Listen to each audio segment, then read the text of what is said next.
Mesdames, Mesdemoiselles et Messieurs, bonsoir à toutes et à tous. Soyez encore une fois les bienvenus. Vous êtes sur la tribune d'éveil des consciences. Dès que vous êtes là, commencez par mettre les j'aime et partagez la vidéoconférence, mais au maximum, partagez-la dans tous les groupes.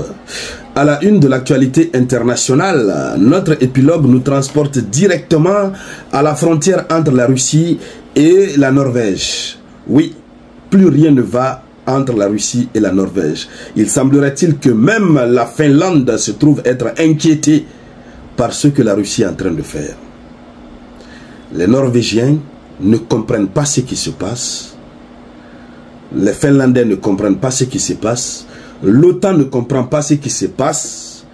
Mais au niveau de leurs frontières, la Russie est en train d'envoyer une sorte de message à la Norvège. Mais la Norvège ne comprend pas.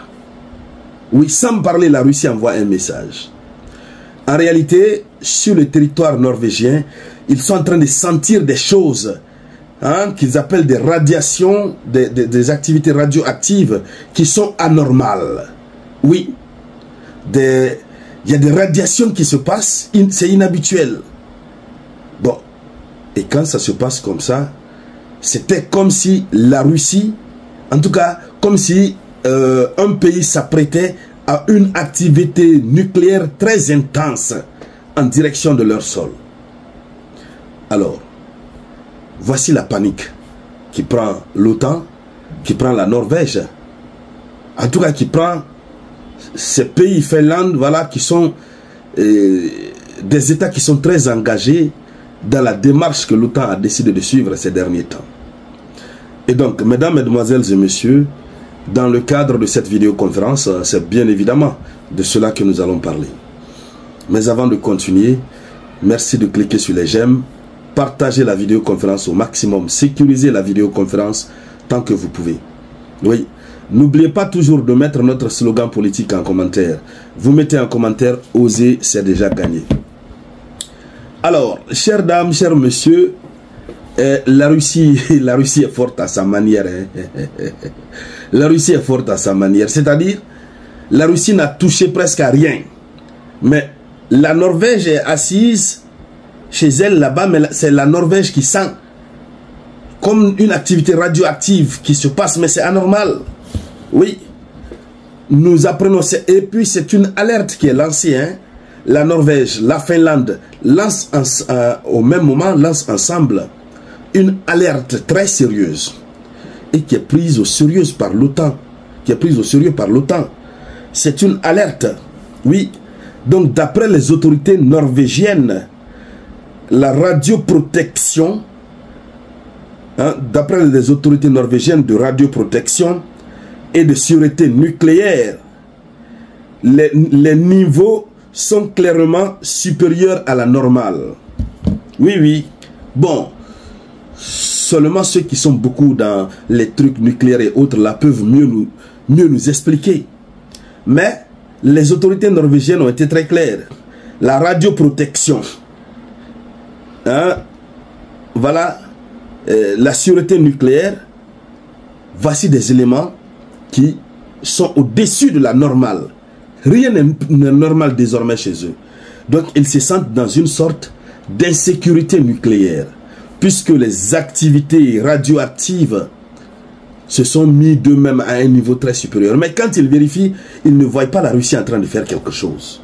Mais ils sentent comme si la Russie préparait quelque chose, mais de très grand. Très grand. De telle sorte qu'il y a des radiations qui se passent. Ils ne comprennent pas. C'est pourquoi ils tirent sur la sonnette d'alarme. Alors, on se demande alors, la Russie a simplement menacé. La Russie, est-ce que la Russie a commencé à utiliser ses armes nucléaires? La réponse est non, la Russie n'a pas encore commencé à utiliser ses armes nucléaires. Donc, sûrement, nous sommes en phase d'une préparation des Russes. Les Russes sont en train de se préparer.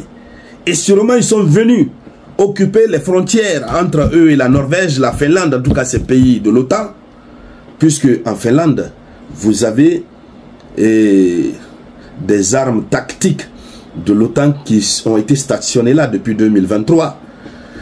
Vous avez des soldats de l'OTAN qui sont en Finlande. On le sait tous, ce qui a créé beaucoup plus de discorde entre la Russie et la Finlande. Alors, on a comme l'impression que la Russie est venue déposer ses équipements nucléaires et que la Russie serait en train de préparer. Et donc, c'est sûrement le vent de ces préparatifs-là qui est en train de les frapper là-bas. Ils sont en train de sentir. Ce qui était normal est devenu anormal. Ça atteint un seuil intolérable, impitoyable et impardonnable. Et avec ça, ils se demandent qu'est-ce qui se passe réellement. Alors, allons-y encore un peu plus dans les profondeurs, s'il vous plaît. La question est posée. Les autorités norvégiennes se demandent que se passe-t-il au niveau de cette frontière. Donc, ils disent clairement que les niveaux sont clairement supérieurs à la normale, mais ne représentent aucun risque pour l'homme ou l'environnement. Les niveaux nucléaires sont clairement supérieurs à la normale. Mais pour le moment, ça ne représente aucun risque pour l'homme et pour l'environnement. Qu'est-ce que la Russie veut faire? Qu'est-ce que la Russie a envie de faire? Qu'est-ce que la Russie a envie de faire et qu'elle n'a même pas encore commencé de faire? Mais déjà, c'est le vent de ça. Ça souffle en Norvège, ça souffle en Finlande. Et ils ont dit qu'ils ont autorisé, non, ces Européens-là ont autorisé l'Ukraine à taper en profondeur sur le territoire russe. Et Finlande, Norvège et autres là font partie. Aïwa. Peut-être la Russie se positionne. Dès qu'ils envoient seulement sur son territoire, avant de répondre l'Ukraine, la Russie envoie en Norvège, en Finlande et puis sur d'autres. Le président de la Douma russe a été très clair. Le monsieur, il a dit que, comment ils appellent le truc là d'ailleurs, Satan de, comment ils appellent, Sarmat, que Sarmat ne peut faire que 3 minutes 20 secondes pour atteindre Strasbourg. En dehors de Sarmat, Satan 2, ils ont d'autres, parce que Satan 2 là, ça c'est autre chose. Donc, vraiment, la Norvège ne comprend pas. Ils ont tiré sur la sonnette d'alarme. Bon, on n'a pas encore vu la réaction de l'OTAN, carrément, mais on va voir, on va continuer de suivre. On va voir la réaction que l'OTAN va donner. Et donc, chères dames, chers messieurs, voici ce qu'il faut dire à ce sujet. Alors, n'oubliez pas de vous abonner à notre chaîne YouTube. Pour tous ceux qui tombent sur nos vidéoconférences sur YouTube par hasard, cliquez sur le bouton s'abonner, qui est juste là, je crois que c'est là en bas. Vous vous abonnez. C'est ici, abonnez-vous. Voilà, cliquez, vous vous abonnez. Et pour tous ceux qui ne sont pas encore abonnés à notre canal Telegram, vous partez sur Telegram, vous mettez le Samouraï Théa, vous allez retrouver le canal Telegram. Merci donc à toutes et à tous, je vous reviens tout à l'heure avec de nouvelles actualités. C'était la voix de votre unique Samouraï.